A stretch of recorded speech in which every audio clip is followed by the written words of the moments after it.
Welcome back to the Castaway Consultants, where we teach future Survivor players how to play the game by criticizing current players. Today, we are talking about Survivor 49, Episode 7, Blood Will Be Drawn.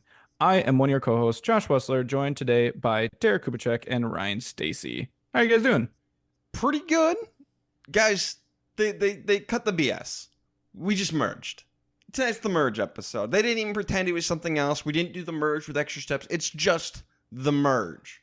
I'm happy. I just exhaled a big sigh of relief. And I know that's kind of getting into spoilers, but I mean, that's the beginning of the episode, y'all. You're not missing really much. They chose the worst beach to land on or whatever. Which is hilarious. I think maybe what we can do, if you guys are okay, we can just jump into spoilers, but we'll still do a little bit of a preamble, so at least we can talk about these mechanics a little bit here and what we liked and disliked, and then we can just jump right into the episode proper. Sure. All right, so spoiler alert. 3, 2, 1. Yeah, like Ryan said, we are getting the merge tonight, and it is the cleanest merge of the new era. Yes. Here's your buffs. You made it. Only half of you get the feast. You have to earn that. I'm okay with that. I love that. Thank you. So it's like they listened to our podcast. Yeah. That was amazing. Sage won a little bit of an advantage that gave her the feast, but didn't give her immunity. Loved that. Still no hourglass. Love that. Yeah, this was about as perfect of a merge mechanic as we've had in the new era for me. But how'd you guys think? Ditto. If you drop the knowledge is power, the entire structure of the season is basically ideal for the new era. I agree. I like the double swap even. It doesn't have to be all the time, but I liked it this time. And swapping 3 to 2 was great. Yeah, we're kind of back to normal. It seems like, we kind of went way overcorrecting in one direction, and then at the beginning of the new era, and then are slowly starting to walk it back. It seems like in finding the right place to land. We're not far off of what an actual merge used to be. We just add in the big wrinkle of only half the people get the merge feast. Yep, that's kind of the only thing that's different now. So I like it. Should it just go back to just everyone gets a merge feast because it's a nice big celebration of making the merge? Maybe, I don't really care either way. If we go back to 39 days, yes. Otherwise, it's fine. I agree with Ryan. Sure. At 26 days, nah, you don't all need food.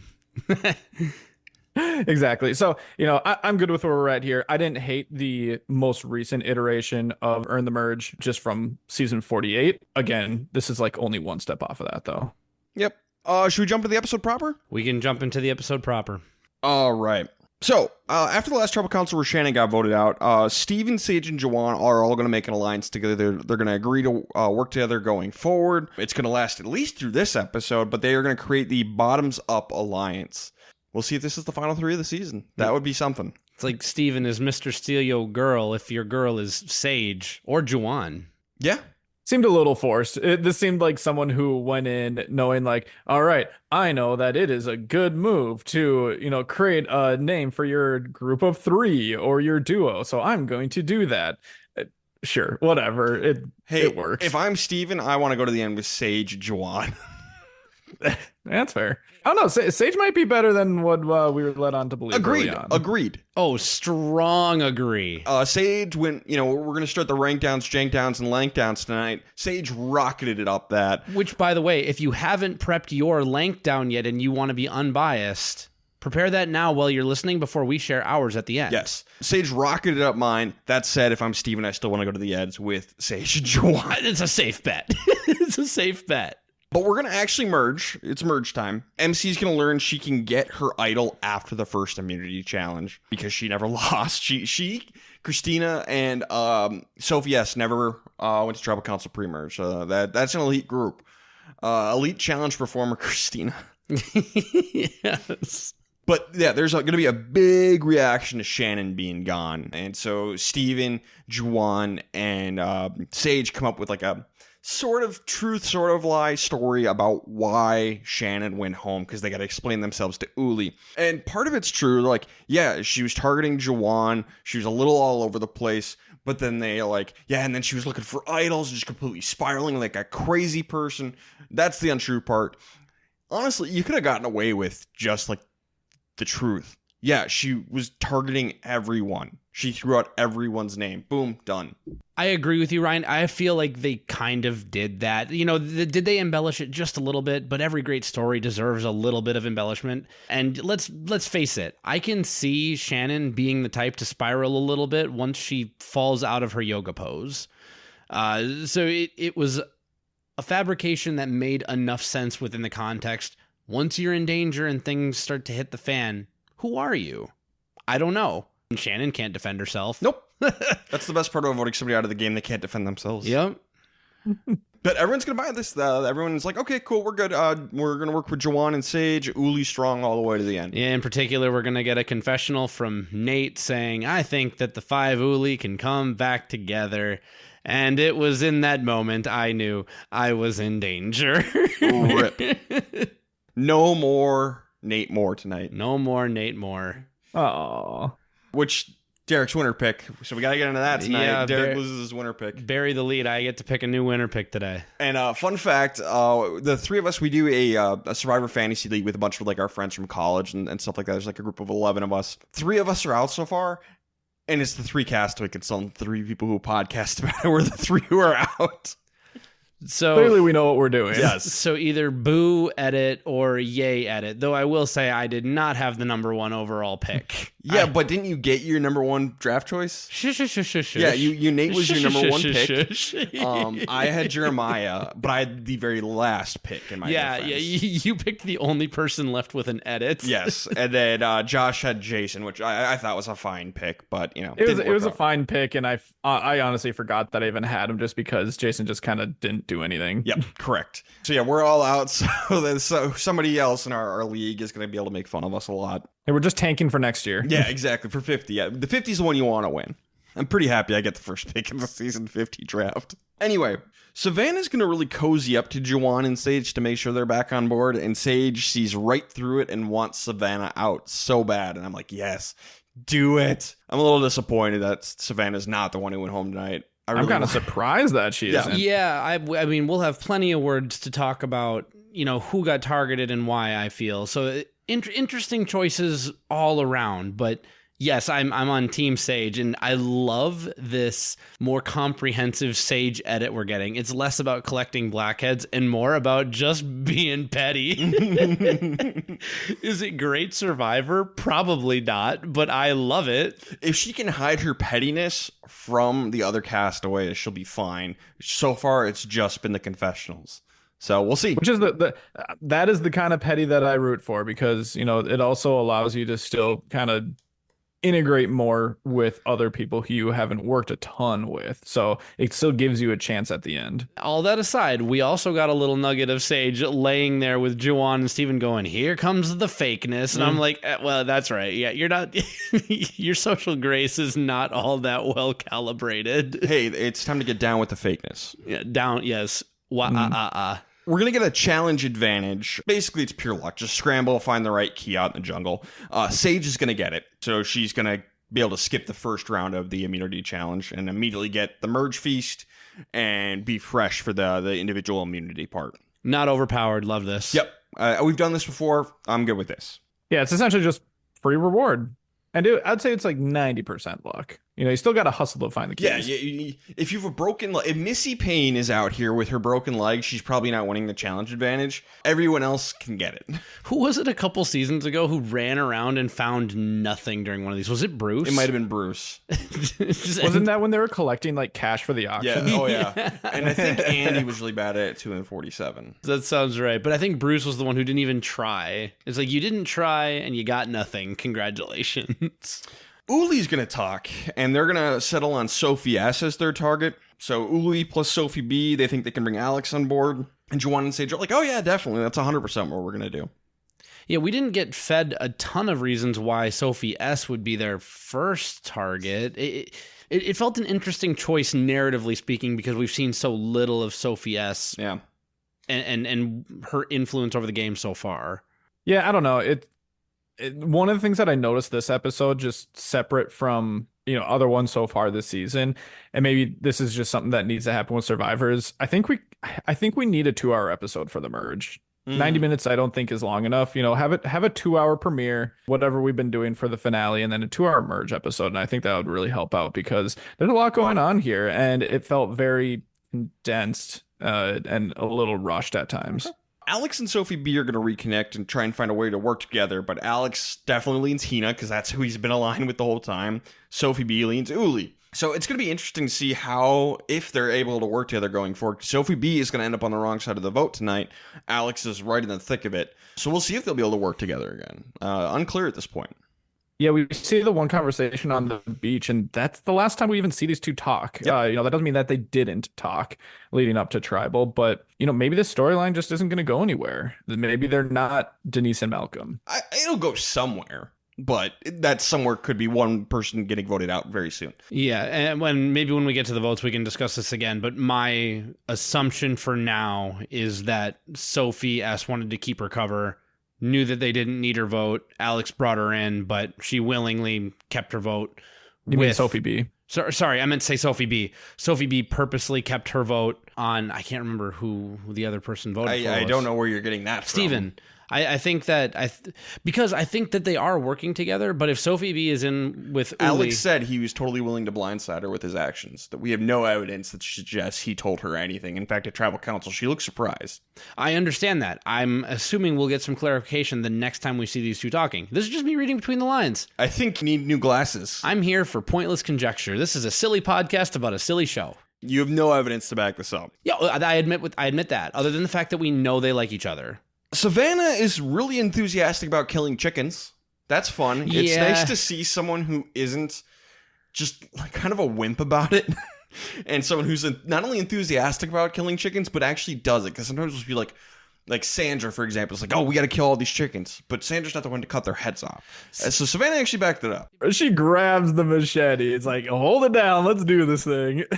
I think the way that Survivor was portraying it was, oh, she's a little bit unhinged. She's 100% unhinged. But the fact that she backed it up was refreshing. Yeah, and it's just nice. Like, hey, we have all these wimps out there not willing to do whatever on Survivor, and we got someone who's not only willing to do it, excited about it, and willing to do it, backs it up and does it. It was just refreshing. Yeah, and I do agree with that. So, Savannah, big fan of the podcast, even after Ryan's tirade in episode 1. You do have crazy eyes. I appreciate your ability to slaughter the chicken. Sage is going to tell Sophie S that she's Uli's target. Sophie S was like, what? Why?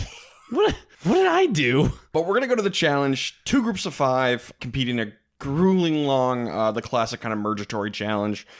Those 5 will get the merge feast and get to compete for individual immunity alongside Sage. We're going to step down here for a second. The immunity necklace looks like Jaws. Mm-hmm. It's a shark. It's shark teeth, and it's awesome, and I want it. If it goes up for sale at auction, I kind of want to buy it. I can't afford it, but I kind of want it. I feel the need to say something to all of our listeners because, odds are there's somebody out there connected to the show at this point. We have a fair number of listeners. Whenever we talk about Survivor production and our criticisms of, it's never the art department. It's never the people who create this stuff. This stuff is always awesome, and solid job this year. Mm-hmm. And then Jeff's going to start seizing Survivor 50 to us. He's like, there's spots open on Survivor 50. Mid-season Jeff watch. Basically, that's like Jeff walking in and throwing a Molotov cocktail on them. Come on, do a thing. Ha ha ha, a couple of you will be returners. What? Guys, that's insane. Does this change how you guys play the game if you've made it to the merge? No. Does this change? 11 people left. You have a 20% shot, essentially. If we're talking 2 of these last 11 people are going to make it on season 50, you basically have a 20% shot to make it onto the next season. I might take bigger swings. It depends on how my game is going. If I am really confident in where my game's at, then I stay the path. But if I'm not looking very great with my positioning in the game, especially after this next vote, then I might play knowledge is power, or I might play my idol to save someone else. Take those really big swings, take out the big threats.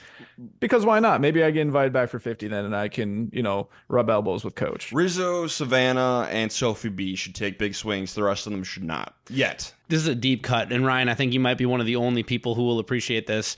Do you remember the episode of The Simpsons when Mark McGuire shows up? And basically he's like, do you want me to explain everything to you, or you guys want to watch me hit some dingers? Basically, it's now Jeff Probst saying, hey, do you want to play a good game of Survivor, or do you want to start hitting some dingers? And then everyone's like, dingers, dingers, dingers. Don't fall for this. This is a trap. This is a trap. 100%. Two of these people are gonna make it on that, we know. So now with this comment, I originally thought Jake might be one of them. Now I'm not so sure about that. I would say I'm fairly confident that it's not the case. I feel like we'll get 2 from this merge. But anyway, the winning group is Nate, Steven, Sophie S, Rizzo, and Sophie B. Sophie B figures out the puzzle, and that's how they win it. It's super close, but they're going to move on to an individual immunity, which Sophie S is going to win. So, can't be her. She can't be the target now. They got to change it up. MC's gonna go for her idol. She finds the chest, fine and dandy. Now she's gonna go for the key. While she's looking, Savannah walks up on her. She's got like the secret note in her mouth. So there's no way to play this off. You got to be aware of your surroundings a little bit more and like hide stuff, because people will walk up on you. So that was bad on MC. She could have avoided getting caught there. Maybe could have held onto her idol for longer. Instead, it's very clearly going to end up being a public idol, because MC's got no choice but to own up to what she's doing. Savannah almost snags the key from her instead of MC getting it. So MC's able to get her idol, but Savannah's like, oh, I promise not to tell anyone. Tells everyone. So MC's like, oh, yeah, everyone knows I have an idol. So, like, bad on MC for not being a little more sneaky, right? But, like, we're kind of in scramble mode. I can see people following people around, particularly, like, Uli and Hina. If one of them sneaks off, the other should be babysitting, right? This is a thing that should be happening right now as we're trying to make sense of the scramble. But Savannah, you do realize MC's going to remember you did that, right? Mm-hmm. MC will literally never forget that you tried to snatch the key ring. You have made an enemy for the rest of the game, and depending on how it plays out, the rest of your life. Yeah. That was worse than MC getting caught, because good gameplay, she has to go find this because, there's uncertainty at this merge. As a consultant, I would say, go find it. I don't care how public it is, and then burn it tonight. Exactly what she does. I love that. Cool. You got through this uncertain period. Savannah, what you did, that was bad. Yeah. That was just bad. There was a chance for an olive branch. You even said it, but you burned it with oil as you handed it to her. Go on, grab it. It's electrified. You would have been better off genuinely helping her. Yes. Because any form of connection, maybe an alliance, maybe a bond. I know you want to get rid of her tonight, but like just stealing or attempting to steal somebody's idol key, it's a bad look. You're gonna make an enemy for life. They're gonna have it out for you. If they're the only person you want to get rid of, like if it's like an alliance of 6 versus MC, maybe a little different. Like you're desperately trying to get rid of this person, but it is the merge vote. Yes. Relax. And I agree with you, Ryan. If MC is on her own on an island sort of thing, final 6, fine, different story. Yeah. Prevention. But now you got to be building bridges. You have to have bridges to burn them later. Yeah, this is the type of thing that someone does when they're really comfortable with, which Savannah is. She thinks that she has, this great big majority, and we're going to go and just, take out the rest of these other people that are out there. I'm not really sure why she doesn't use it as a bonding moment. She was on the same tribe as MC for at least a day or two before in the second swap, but... Because Savannah's not good at this game. Rude! That's my winner pick. Yeah. And I said it day one. Yeah, it's a bad winner pick at this point, I think. But hey, I can't even talk. Shut up, Derek. Yeah, I can't talk. I can't say a thing. But we're going to see Savannah tell Rizzo and Sophie B at the very least about MC's idol. Possibly more. Probably more. MC thinks that I'm going to tell everybody about her idol. Which I am, but still, it hurts. So now the Hina plus Sage plus Juwan plus Alex crew, they have to figure out what we're going to do. They're worried about Rizzo's idol. He could just play it on himself. Boom, that might not work. He seems closest to Savannah. He could play it on her. So maybe we do the Edgardo strategy from Survivor Fiji, go up the middle, take out Nate because he's the safest. There's something there. Which is what they're going to end up doing. And I love it. That's the 100% the right move. The Edgardo approach is pretty great. If they believe their read is right, I will say as a viewer, I thought that Rizzo and Nate were the closest on original Uli, but if that's their read and that's their reasoning, I trust the people on the island on that. Sage wants Savannah out because she doesn't like her. Yeah, and honestly, original Hina needs to think about this. If you want people to actually flip, maybe let them have their way for this first one. But again, you got to be careful that idol thing. So if you can talk Sage out of it, that would be ideal.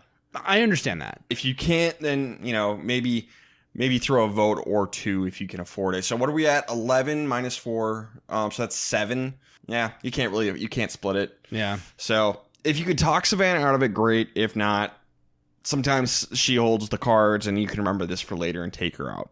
Clearly, they managed to talk her out of it. Uli and Sophie B and Alex all talk. They're going to decide to target Steven because they're scared of MC's idol. Obviously, Sophie S is immune, so that leaves Steven and Christina. You're going to target Steve. Yeah, I mean, we can talk about this all day, but just go watch the episode and listen to Steven talk about it. He says it best. He even says, I would target me. I love that confessional. I love that level of self-awareness. Like, yeah, I should be the target. Yeah, it should be me. I was doing the math in my head, and yes, it's me. Rizzo wants to hold on to his idol because everyone knows he has it. He's in the majority, he thinks. And if he holds on to the idol, they control it, if he's right. And it doesn't go back into the game, and anyone could get it. That's great if you're in the majority, which it turns out he's not. Yeah, and he's going to end up playing this basically perfectly, just gonna say it now essentially, but he's gonna threaten to play the idol. He doesn't say how, on either him or someone else, and then he's just not gonna play it. So we've always said you kind of get one, and we recommend doing this. Do the one fake out, but then you better be ready to play it next time. Malcolm Freeberg invented this in Philippines. Mike Holloway kind of perfected it in Worlds Apart. Yeah, the old idol bluff. You can get away with it once. Rizzo's probably gonna need to play this next time. So Jawan's going to suggest maybe taking out Rizzo instead. If he's so confident he's not going to play his idol, this would be the time to do it. Fair point.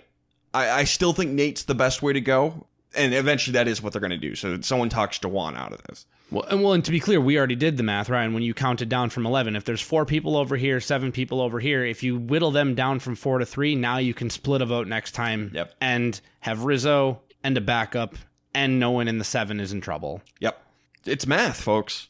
Math's important. Chanel, big fan of the podcast. That was so rude. Dude, no. Any opportunity to rip on Chanel for her inability to do math is hilarious. If you remember, she's on my, what was my Survivor? Asinine Tribe. She was on the Asinine Tribe. For not being able to do math, yeah. So we're going to go to Tribal Council. Rizzo is going to do his bluff, say he's going to play his idol. He doesn't end up playing it. MC plays hers. Yeah, I get it. Just in case. You have a public idol. I can't fault you for playing it. Savannah, current journalist, former news reporter, caught you finding an idol, and she's on the rival tribe. Yeah, just get rid of it. I want to get through this moment. I want to make sure that these people who say they're flipping are actually going to flip. Every reason in the world, I think this was a good idol play, even if on paper it goes down as a waste of an idol. No, that doesn't take personal account and lines not being drawn in the sand into play, and that's not fair. She doesn't know Jawan. I don't think she's ever been on a try with him. She knows Sage, but she doesn't know Jawan. So. What? She knows Sage. That doesn't make me feel any more comfortable with the fact that she's one of the ones flipping. True. So I get it. The only thing that I would trust about Sage is that she trusts that she's on the outside. I would believe Sage if she told me that, hey, I do feel like I'm the bottom of this cool kid alliance in Uli of Rizzo, Savannah, formerly Shannon, and Nate. I would believe that. I don't know. I don't know if I agree. I thought that this was a little unnecessary to play the idol here, just because, like, I just feel like no attention is going MC's way as far as being a person of interest to take out. So just the very, very lightly veiled threat of her having an idol. We're completely going off of Savannah, but just that alone should spook people into not even wanting to target MC. So I think that she definitely could have hung on to this here. And then, you have your information, maybe you play it next time. I'm not even saying make it a super public thing like Rizzo did.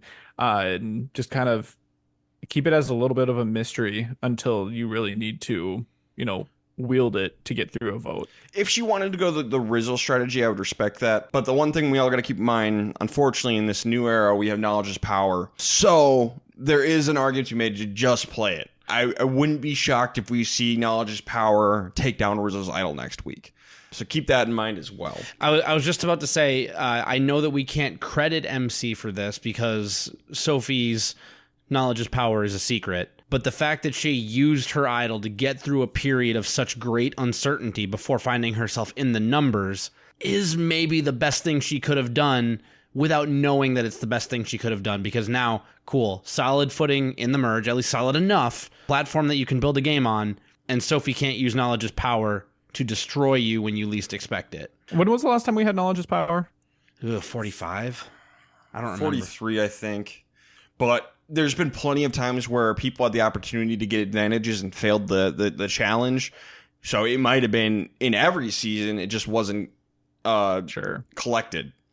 So, sure. I guess, like, I was just trying to put myself in her shoes and think about it, like, as, you know, I have an idol, and do I want to burn just because of knowledge is power might be out there. Yeah. I think like, at this point, I feel like it hasn't been kind of hanging around in the new era recently enough. Like, I know it could have just not been found, but it hasn't really been a presence in the new era recently. So I feel like I wouldn't have even been thinking about it in that way to try and consider it. Well, that's why I get voted out, Josh. Oh yeah, and then here comes the medallion of power. You know, it could be there. So I'm thinking at this point in Survivor, until like Jeff says he's done doing knowledge is power, which hopefully is tomorrow. If you have a public idol, play it sooner rather than later, just in case. I like the bluff approach. Let's get rid of knowledge is power, and we can go back to being the right move. I just went to the well of Survivor Wiki to verify. Eva could have won knowledge is power in that nighttime adventure that she took. She ended up just taking, I think it was like the steal a vote or whatever it was. Knowledge is power was second. Immunity idol was third if she had kept going. So knowledge is power was there, but it was not ever in anyone's possession. Got it. So, and that did make the edit. Now, I don't believe these people would have seen that. Sure. Yep. So it's going to be 7 votes for Nate, 4 votes for Steven. So that Savannah, Rizzo, and Sophie B were all left out. I think this is 100% the right move. It's the Edgardo vote. It's the safe vote. It's the right call for this point. Yeah, I'm good enough. And where I get stuck a little bit is what I already mentioned. Old Hina is really gutsy to not let Sage take out Savannah, especially when Savannah is also a fairly large X factor in the game. Obviously, they had the right read. Maybe Sage was also very placating, like, hey, I want Savannah, but if you guys want to do something else, I'm okay with that. She's still trying to ingratiate herself. If that's the case, then yeah, I think Nate would have probably topped my dank down today if he was still here. In that case, in a weird way, everyone's game kind of opens up, even if, you know, Uli has fewer options. The person who is winning on Uli is now gone. So best for the majority of people, and the biggest threat to win the game is now gone. Yeah, I think it's fine. I probably would have preferred Savannah. Nate might, you know, have a better chance at winning in the end, but I feel like Savannah has just kind of been a little more chaotic, and I like to take that factor out of the game if possible. But I think either one of those two works. What did social media have to say? I'm going to guess they're going to say the wrong person went home because they want Savannah out or something. That's my guess. Yeah, we have roughly about 75% across the social medias that voted no. So they think that the wrong person went home tonight. Which would be either Steven or Savannah then, as kind of the alternatives that were set up. Yeah, probably. I would guess Savannah. Yeah, I would guess Savannah. But nope, it's Nate, and we move on. So, Derek, you've lost your winner pick. I have. Womp womp. Yeah. So you got to move on to somebody else. Who are you going to move on to? Yeah, so at this point, the only person really in the core 3 of Uli that has a narrative shot, I think, at this point is Rizzo. But I'm not going to land on Rizzo. I'm going to go over to Hina. My 2 options, I think, are Steven or MC as my favorites. I think there's a strong narrative play for Sophie B as well. And I know that I already stuck a fork in her. I would still happily pick her as a winner pick and just live with my hypocrisy for the rest of the season. But weirdly enough, I'm landing on Steven for right now. And we're going to ride or die. I can see him also being taken out at 7, 6, or 5, and I have to make another pick, so I'm okay. Okay. We'll see how this goes for you. Yeah, I like Steven. Like that's a solid pick. He could literally go out at any time though. And I think last week I said he is one of the two other people that I would consider swapping from Nate to Steven or Sophie B. So timely that we had that discussion last week. Let's get into best and worst player of the episode. Josh, start us off. Who is your best player of the episode? Oh man, we got some options here. I'm gonna go with Sage. I think ultimately she did the best job at kind of positioning herself well going forward. I don't think that there is this big Uli versus Hina split that is gonna make, if she does go with Hina all the way, that she's just gonna be picked off because she's on the outside of Hina. I think that she is in a good spot to just kind of wiggle her way through the rest of the game. I know Jawan is there just kind of in the same position as her, but I think she's just overall a better player than Jawan. It's hard for me to ever say that Jawan does anything well. So I'm going to go Sage here. I also like basically anything that Hina did just in general, but Sage just seemed a little more active. Okay. I have always, when it comes to like the merge, I always like, ideally, you want to get rid of someone who you've never been on a tribe with. Like, that's the perfect world that you have no connection with, because that way you have options open and avenues open. Steven has never been on a tribe with Nate. Jawan and Sage, while I like their play tonight, they do kind of shut a door on Uli here, which isn't a perfect way to go. They were still fine. They were still good even. But I'm going to go Steven. He's never been on a tribe with Nate. They have no connection whatsoever. It's great for him to take it out. He formed the Bottoms Up Alliance, which is working crazily, and it definitely benefits him the most out of those three. So I have Steven. I like Steven as a pick. I wrote down Sage for all the reasons that Josh mentioned. She's also in the Bottoms Up Alliance, and I think her and Juwan being on Uli, if they were to go back to the Uli 5, that is the wrong move for them. And how many times do we see people who are in that 4th and 5th spot not make a jump when they can still actually do something in the game? They jumped. They mutinied, and I am proud of them for doing that. I'm going to give Sage the flowers for it because I felt like, again, she did it with a little bit more dexterity. She made nice with Savannah on screen. We didn't really see as much of that with Juwan. He's probably using Savannah's bag again for all we know. I want to throw out a small honorable mention, though, for a very small thing that Christina did. She was the one pushing the Nate vote. Yep. And she got her way. This is one of those like little Gabler things, like, man, if Christina somehow comes back and wins, it's because she's at Final Tribal Council saying, remember the Nate vote, Mayor of Ponderosa, Kingpin of Uli? We had every reason to vote out Savannah or Rizzo that day, but we got my way. I got my way. So just a little bit of a thread out there for the listeners to hang on. Christina, honorable mention. You got what you wanted. Great job there. Yep, I agree with that statement completely there. Worst player, I'm going to give mine to Savannah. She was extremely transparent with her social play, not well liked by some people, and then the way she handled everything with MC was terrible. She lost one of her closest allies. It's Savannah. Yeah, Savannah.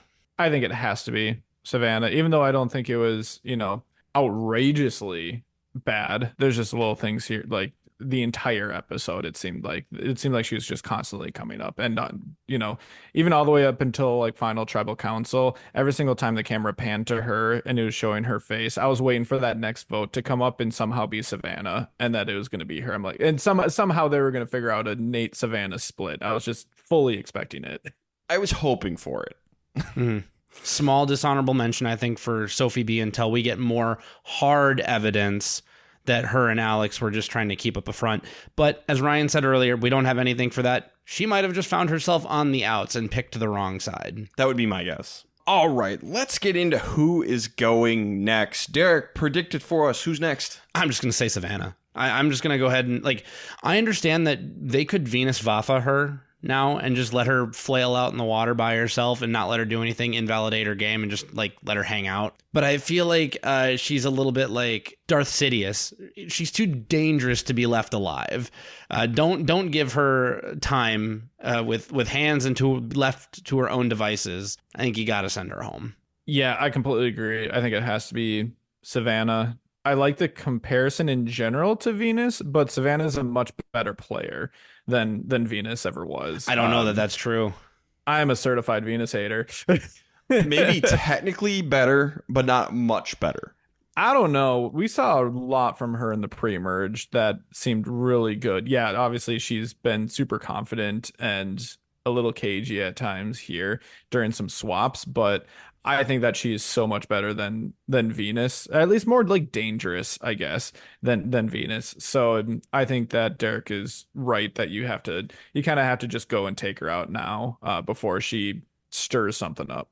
Seems like a couple people like Savannah and no one liked Venus. That's also fair. That's also fair. So she's definitely better than Venus, but I won't say like infinitely better. I didn't say infinitely better. Yeah. I'm going to go a different route. I'm going to go Rizzo is next, even though he's got the idol.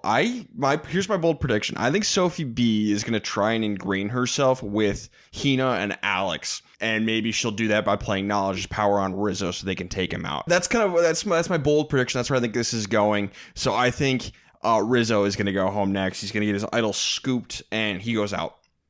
I like that prediction. I'm going Rizzo. I don't like knowledge is power, but I like that you're calling it. Mm-hmm. That's what I'm going to go with. I think it's going to actually work for once next week.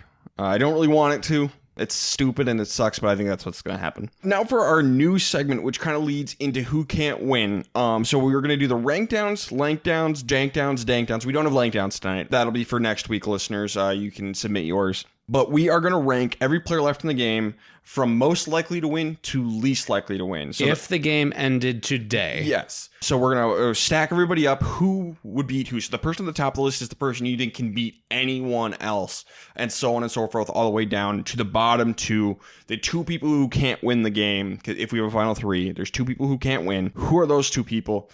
And then if we have a surprise final two, which of those two would win? That's how this works. I will start us off with Ryan's patented rank down. My number one person I think can beat anybody else at this point is Steven. He's at the very top of my list. Number two, I think is going to blow your guys' minds. It's Sage. Yeah, I have Sage at number two right now. I think she's got the most connections, and I just think she can do it. Alex is three, then Sophie B, MC, Sophie S, Jawan, and Rizzo. So my bottom two are Savannah and Christina. So Rizzo, Savannah, and Christina need to find a way to go to the end together. But I think Savannah would beat Christina at this point.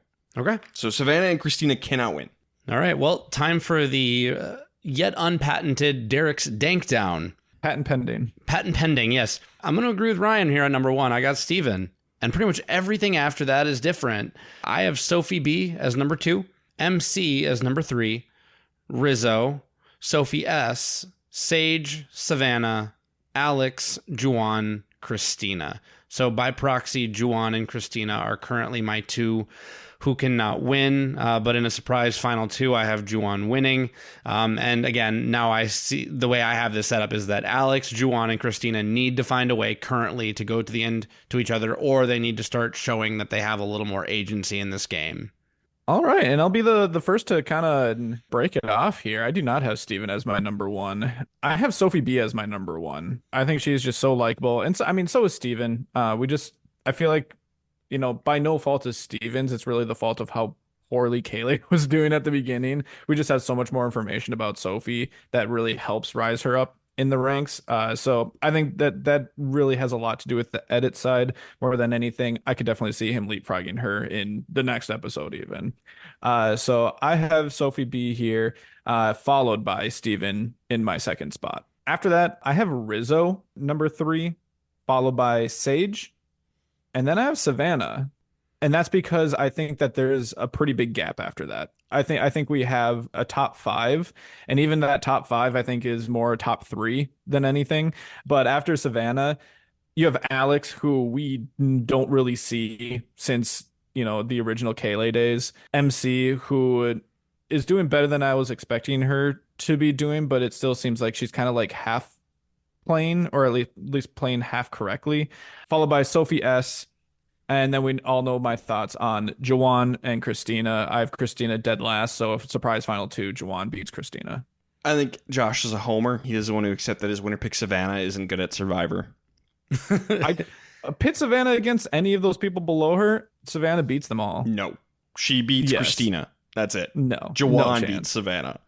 No, absolutely not. 100%. 0%. 100%.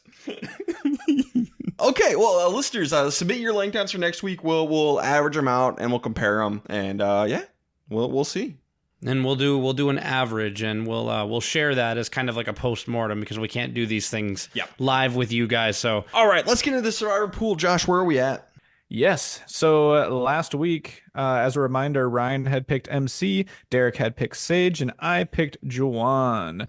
All three of us are safe.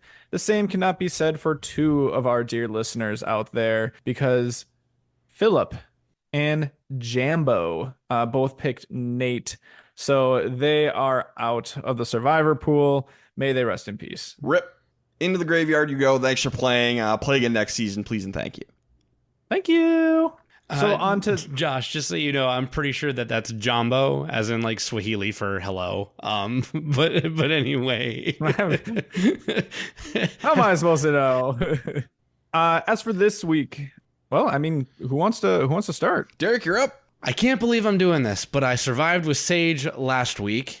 So I'm going to go ahead and continue with my risky picks, and I'm going to go with Juwan this week and just get this out of the way now because I just lost Nate, who I hadn't used. So I need to continue with risky picks if I want to have any kind of offerings going forward. Okay. So for context, all three of us still had Nate on the board. So none of us, there's no advantage or disadvantage to Nate going home. I think the biggest disadvantage is actually me, because I have the fewest amount of people remaining. So both Ryan and Derek have 5 people left, and I only had 4 going into, post tonight's episode. There's a lot of people left. I'm playing to get as far as I can. I'm not yet shifting my strategy to playing to beat you guys. For right now, I'm thinking about longevity. Josh? I had already shifted my strategy because last week I had picked Juwan. I actually think Juwan's a fairly safe pick for Derek this week. I feel like he was a lot riskier for me last week, but I had to take those swings because, like I said, I'm running out of people, and I'm going to do it again this week because I don't think there is much time left for this person. I am going with Savannah. So even though she was my pick as who I think is going to go next, I'm picking her in Survivor Pool because I need to go perfect 4 for 4 here, I think, in the next 4 weeks in order to win this game. Oh, and I've picked Savannah, so this is great. Well, Josh, you stole my thunder. I'm also picking Savannah. I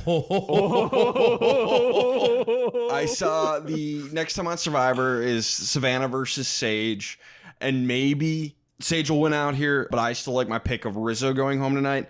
Yeah, I only have 5 people left, but Savannah's one of them. It's now or never, I feel like. So I mean, they're gonna. I think this is a win or lose pick here for me. I think this is game set. And apparently, match. Derek, that means too. Yeah. So I think if I get through this next episode, I'm gonna win. If I don't, I lose and Derek wins. For more context, I don't think you can even say that, Ryan, because you and Derek have all the exact same people still remaining. Oh, that's fun. So remaining after these picks that we literally just made, Ryan and Derek have Steven, Sophie, and Alex. Okay. Interesting. I have Steven, Sage, and Rizzo. Uh-oh. That's a big uh-oh right there. That's an uh-oh with a capital. Decent chance that one of either Rizzo or Savannah go home this week. So we'll see how this goes. I'm going to live and die by Hubicki's Law once again. So we'll see how this goes for me. I've never wanted Savannah to go home so badly. I hope she loses $1 million for our silly little game. I have never wanted Savannah to stay so badly. Okay, so yeah, get your Survivor Pool picks in, and we'll keep this thing going. Guys, that's another episode where we're safely into the merge now. All right, yeah, let's get to some questions. So first up, Nicole on Spotify. First off, she says, really glad that both Josh and Derek brought up the structure of the New Era seasons from last episode. She's only seen the last 4 seasons, but they've all seemed very formulaic with 6 people on each tribe, everyone getting to their core 4. And she's curious with that upcoming of season 50, with 24 people on the season, what would be the preferred layout for the season for each of us? 3 groups of 8, 4 groups of 6, yada yada, as well as like pre-merge tribe swaps. I'd love 2 giant tribes of 12 that swap to 3 eventually, and then maybe 1 more swap down. I'd love to see that. 2 for 12 would be fun. I would also take 3 for 8, just to mix it up. Let's not do 6. I wouldn't be shocked if we 4 tribes of 6. That's actually probably my guess. It's been a while since we've done the 4 tribes things, but I would rather do something other than 6. Take a bunch of experienced borderline Survivor legends and try and get them to facilitate 12 people on a tribe to start the game. That sounds so messy. If they go for tribes of 6, Reed's going to go home right away, and they don't want that, so they should be smart. Yeah, I think I echo what you guys are saying. I would prefer 2x12 with 1, maybe even 2 tribe swaps. I don't know. As long as it doesn't get, too messy in there, I'd definitely be okay with 2 tribe swaps. However, I think that they're going to do three groups of 8. Just based off of the vote that we did, during the season of 48. I think we voted on tribe colors or something, and I think there were only 3 in there. But who knows? Maybe that was something else. Maybe that was 2 starting tribes in the merge one, for all we know. All right, so thanks for that question, Nicole. Chloe also has a question. Is a player's use of the nickname Uncle Jeff directly correlated to how unlikely they are to win the season? I think yes, because both Joanne and Christina are the ones who are way overusing it right now. I think that they're the 2 least likely people to win the game, and also the 2 people that I want to see off the season as much as possible, because I like I said like 3 episodes ago, I hate that. I hate it so much. And the person who did it last season was Star, who also had no chance of winning. This is what I'll say. I don't want to call it correlative. Well, it is something that I believe wholeheartedly with this season. Referring to elders as Unc or Uncle is something that happens more in the Black community. Now, please keep in mind, I'm just a white guy who's talking about this. Educate me in the comments if I'm way off on this. So the fact that it's Star last season, and then we've got Christina and Juwan doing it this season, I don't call it correlative, but it is just something that we should be careful about. Oh. Like, hey, that's just something that I feel happens more in the Black community. And again, if I'm wrong on that, please educate me, but that's just how I've always seen that as more of a term of endearment. Okay, so, that would make sense. Endearment and respect. But again, if I'm off on that, I am not the spokesperson for this. I apologize again. It's pretty funny. So they mentioned horror movies tonight. This is about surviving a horror movie. So on the other podcast that we do, the How to Survive a Horror Movie podcast, Josh and I just covered the movie Get Out. And at the very start of the podcast, I said, I can't think of 2 people more qualified to cover everything and Get Out. Yes, than two white guys with a podcast. 2 white guys with a microphone. We're 100% the most qualified people on every subject. Oh no, that is a joke. We always know what we're talking about in regards to every culture ever. We do not. Yes, that's yeah. No, absolutely not. We're wrong frequently. Especially Derek and Josh. That's fair. But thank you for the question. Yes, thank you. And then one more from Jacob as well. I don't think we have to go into the full breakdown because that might take too long. But yes, who's your picks for if Jeff ever allows Survivor, Medivacs versus production mishaps versus quits? Luckily, I think I already put together an entire tribe of quits at one point. I don't want this season ever. No quitters. I'm gonna take an easy out, and I'm gonna say just what we've always talked about. If you got like swap screwed, I want you to be able to come back. Let's go to the OG swaps, one of the OG swap screws, and we'll say Michelle from Fiji. Yeah, that's one of the worst ones. Medivacs, I'm sure you could look up all the Medivacs and narrow it down from there. Quits, take whatever I had from the last. That I don't even remember what podcast that was that I put together an entire quitters. Where we tribe. made fun of heroes, healers, hustlers. Yeah, and then for production mishaps, I think what Derek, swap screws or a new advantage comes into the game. Knowledge is power for the first time. Or hourglass, the hourglass. Just justice, really just justice. The Justice League tribe. The Justice League tribe. Here's an idea. We clone Colton Cumby and put him on the quit and the Medevac tribe. So we have 2 Coltons in one season. No, I don't want that. Why don't we just clone them and put them on Big Brother where they belong? Don't do that to Big Brother. Why are you doing it to Survivor? I'm joking. I just wanted a reaction from you 2. But again, Jake from this season would also be great. I mean, he got bit by a sea crate. That sucks. What the heck, man? So anyway. All right. Well, thank you for your questions and comments. Guys, social media. I don't have anything else. If you're staying current with the Survivor Pool, please enter your Survivor Pool. If you want to join in on the link downs, again, the more people we have participate, the more fun it is for us to reveal those results. And then again, yeah, any questions about this season, other seasons, or whatever, reach out just across the social media sphere, which we don't promote specifically anymore, and we'll find it. All right, guys. Anything else tonight? Nope. All right. This has been the Castaway Consultants. Got nothing else for you. Good night.